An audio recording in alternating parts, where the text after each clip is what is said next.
ಕೆಮ್ಮು ಹಾಗೂ ನೆಗಡಿಯ ನಿವಾರಣೆಗೆ ಮಾಡುವಂತಹ ರಸಂ. ಮಾಡುವ ವಿಧಾನ: ಮೊದಲಿಗೆ ಒಂದು ಪ್ಯಾನ್ಗೆ 1 ಟೇಬಲ್ ಸ್ಪೂನ್ ಎಣ್ಣೆ ಹಾಕಿ, ಅದು ಕಾದ ನಂತರ ಒಂದು ಹೆಚ್ಚಿರುವ ಈರುಳ್ಳಿ ಹಾಕಿ 5 ನಿಮಿಷಗಳ ಕಾಲ ಫ್ರೈ ಮಾಡಿ.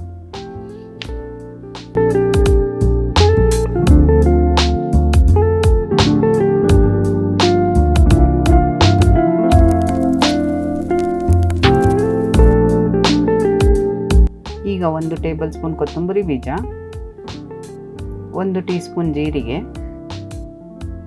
3 ಟೀ ಸ್ಪೂನ್ ಚಿಲ್ಲಿ ಫ್ಲೇಕ್ಸ್ ಅಥವಾ 6 ರಿಂದ 8 ಒಣಮೆಣಸಿನಕಾಯಿ ಹಾಕಿ 5 ನಿಮಿಷ ಫ್ರೈ ಮಾಡಿ.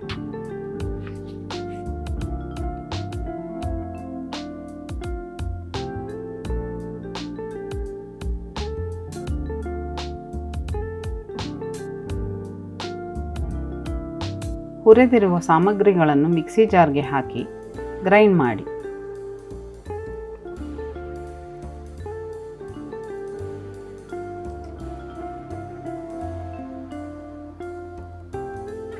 ಈಗ ಅದಕ್ಕೆ 1 ಟೀ ಸ್ಪೂನ್ನಷ್ಟು ಹುಣಸೆ ಹಣ್ಣು ಹಾಗೂ ಸ್ವಲ್ಪ ನೀರು ಹಾಕಿ ಗ್ರೈಂಡ್ ಮಾಡಿ. ಈಗ ಒಂದು ಪಾತ್ರೆಗೆ 1 ಟೀ ಸ್ಪೂನ್ ತುಪ್ಪ ಹಾಕಿ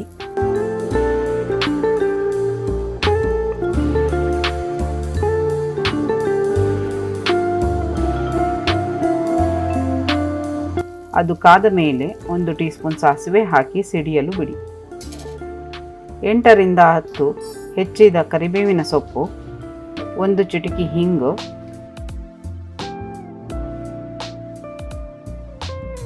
ಅರ್ಧ ಟೀ ಸ್ಪೂನ್ ಅರಿಶಿನ ಪುಡಿ, ಗ್ರೈಂಡ್ ಮಾಡಿರುವ ಪೇಸ್ಟನ್ನು ಪಾತ್ರೆಗೆ ಹಾಕಿ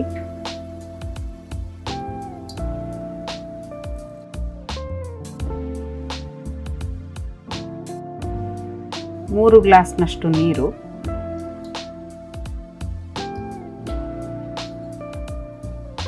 2 ಟೀ ಸ್ಪೂನ್ ಕಲ್ಲುಪ್ಪು ಹಾಕಿ ಚೆನ್ನಾಗಿ ಕುದಿಸಿ. ಅದು ಈ ರೀತಿ ಕುದಿಯುತ್ತಿರುವಾಗ 1 ಟೀ ಸ್ಪೂನ್ ಬೆಲ್ಲ ಹಾಕಿ. ಅದು ಆಪ್ಷನಲ್ಲು, ನಿಮಗೆ ಬೇಕಾದರೆ ಹಾಕೊಬೋದು. ಫೈನಲಿ ಈಗ ಹೆಚ್ಚಿರುವ ಕೊತ್ತಂಬರಿ ಸೊಪ್ಪು ಹಾಕಿದರೆ ರುಚಿಯಾದ ಹಾಗೂ ಸ್ವಾದಿಷ್ಟವಾದ ರಸಂ ಸವಿಯಲು ಸಿದ್ಧ. ನಿಮಗೆ ಯಾವುದಾದರೂ ರೆಸಿಪಿ ಬೇಕಾದಲ್ಲಿ ಕಮೆಂಟ್ ಮಾಡಿ. ಧನ್ಯವಾದಗಳು.